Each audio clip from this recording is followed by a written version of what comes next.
Well, let's look at the whole question of citizenship lessons in more detail.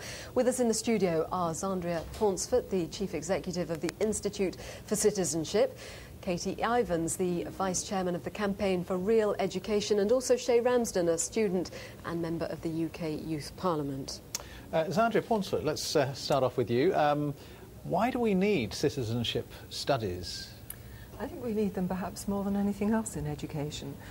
The thing is, more than maths and English? Well, in a way. Let me explain. I mean, the world has become an incredibly complex place. Globalization, corporate issues, environmental issues, government and other issues. And what citizenship education aims to do at its very core is to give young people the knowledge and the skills that they need to understand society, to understand government, to understand the modern world and to take their part in it. Now, what could be more important than that in the world that we live in today? Sure, but I mean, I never did citizenship studies, and I don't think I'm a bad citizen, and I think I pretty much understand our modern society. And I think in a way, when, with the greatest respect, when you and I were doing our education, the world was different, and I think the subjects, in a way, we had more time.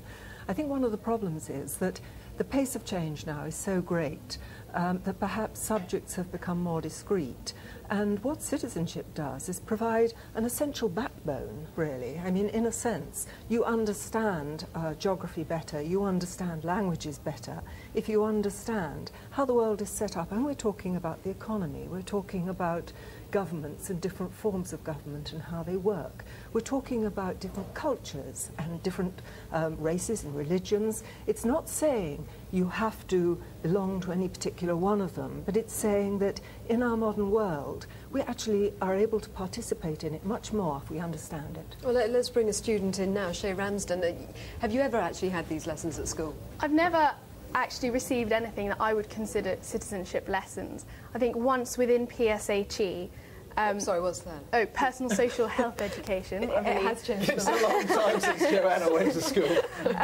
We had one lesson about what your rights are at different ages, and I would assume that that would fall under the category of citizenship, so the school, you know, can tick the box, yes, we're delivering that education. And obviously I'm lucky, I'm a member of the Youth Parliament, but again, that's been my own initiative. If you haven't been given that kind of opportunity, then really what kind of citizenship are you involved in? And for me, I would expect citizenship lessons to be very active, becoming, you know, an active citizenship, you know, becoming an active citizen.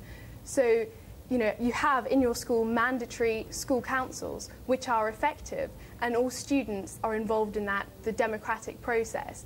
You know, when you're talking about, people say that young people are apathetic, and you're not. If your friend's being bullied, you're not apathetic. It's just about making informed decisions and informed choices about what you are passionate about. Katie Ivans from the Campaign for Real Education. Good idea, isn't it? Citizenship studies, make us all into better citizens. Can't be anything wrong with that, can there? We should certainly be made into better citizens, but I would suggest that citizenship lessons are probably not the best way to do it, and the Ofsted report seems to suggest that that is so, and that schools are understandably very confused about what is meant by citizenship, and even whether citizenship lessons are such a good idea. And I would suggest that it's, on the whole, best not to invent subjects. I think this is based on a notion of Professor Bernard Crick and his friend David Blunkett, and it's not surprising that people are confused about what they're supposed to be doing. It would be better, really, to use... I think a subject needs a basis of knowledge, and if it's to do with values, it needs a basis of values that are known and understood. Now, if we want to teach people about the things that the knowledge that they need in order to be good citizens and make informed decisions and so on, there is a subject called civics, which exists. There is a body of knowledge. It can be taught. But when you're talking about citizenship, people are very hazy about what that means, and all sorts of things are getting thrown into it. And also, in terms of transmission of values, which most people would think were a very good idea, the Ofsted inspectors are, I think, suggesting that children should actually be challenging values rather than maybe having values transmitted to them. And this would be questionable, I think, in many parents' minds. Zandria Paunsford, if teachers aren't really clear on what they're supposed to be teaching, isn't it best that they just leave this subject well alone? No, well, I think there's something there that we clear up, which is an inaccuracy, which is Ofsted isn't saying, because it isn't working everywhere, we shouldn't be doing it. What they've said is, some schools are doing it brilliantly, and where they do it brilliantly, it is really good for young people. then there's the majority who are doing an adequate job, and what we've got to do is make those better. And then there's this quarter of schools that really are doing it rather badly, or aren't doing it at all. Hence, we have a situation there where somebody doesn't even know that they're doing it. I think the issue is this, that we need better trained teachers and perhaps more investment in that. And what has been shown quite clearly is we need to call citizenship citizenship. We need to know what it's all about. But I mean, if there were reports saying that a quarter of schools weren't teaching maths or science properly, there'd be national uproar. I mean, doesn't it show that actually this isn't a terribly important subject, the fact that really nobody seems to care very much whether citizenship's being taught? No, I think what it shows is this was the first new subject into the curriculum, and it's 4 years in. It takes a long time to embed something like that. And I take the point about civics, but citizenship is civics and so much more.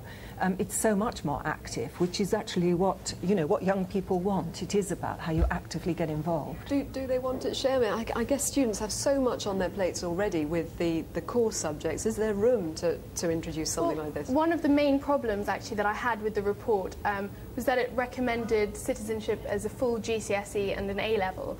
And personally, and this is the view of also lots of other members of the Youth Parliament and obviously their constituents, it's not, we're piled with exams, so no, we don't want it as another exam, but why can't we have it as part of the curriculum? Why can't we be learning, and actually, yes, to challenge what we're being told when we watch BBC News 24? How do we know that what Ben's telling us is right? Of course it is. How dare you suggest anything else? But it's just fundamentally challenging things, learning not to be apathetic. You can say, look, this is what I've been taught by my parents, and I agree with it. It's about not just accepting things because it's what you've been told, accepting them because it's what you believe. But why do you think young people need it today when it wasn't there before? Well, it's what Zandria was saying. The world is completely changing. Perhaps with everything that we are having put on our plate at school, with exams, whatever, we're not being taught how, bullying isn't addressed properly anymore. We're not being taught how to be active and nice citizens on a day-to-day basis in our schools. But that comes down to the school having sound values about being kind to others. If you're talking about bullying, that's a question of being kind, but these are universal values, and these should be taught through the whole ethos of the school. And also, there's another subject that ought to be taught in the curriculum, which is much neglected, which is religious education, which teaches children the Judeo-Christian values, which are the values to which we are heir. And people are very confused about these values. There needs to be much more clarity about teaching values on a sound basis and not inventing values as we go along. But we have to recognise that we now live in a different society. I mean, I think what is the tragedy is we hit the 21st century and we hit a new century, a new millennium, and we built a dome and we set off some fireworks, but we didn't actually ever look at what it really means to be a 21st century citizen. The world has changed. Even all the politicians are talking about that now.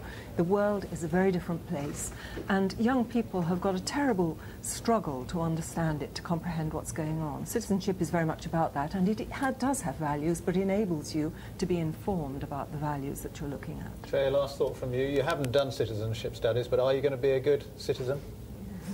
Well, I've been lucky, as I've said. It's about what you're given and how you use what you're given to make an informed choice. If you're not given anything by your teachers, by your families, by the government, then how on earth can you make an informed decision? All right. Well, I'm very glad you watched BBC News 24 anyway. So, Che Ramsden, thank you very much for coming in. Katie Ivans from the Campaign for Real Education, and also Zandria Portsford. Thank you very much indeed to all of you. Even if she doesn't always trust everything. Well. Let me just tell you something coming up here on BBC News 24. Cool, isn't it? And I've been successfully designed for compactness, with highly specified functions all squeezed inside. Gadgets, gizmos and robo-girls, a glimpse into the electronic future. It's definitely not a real citizen, whoever that was. No, I'm sure she'll be a modern citizen, though. Right, let's get the business news now. Here's Julia.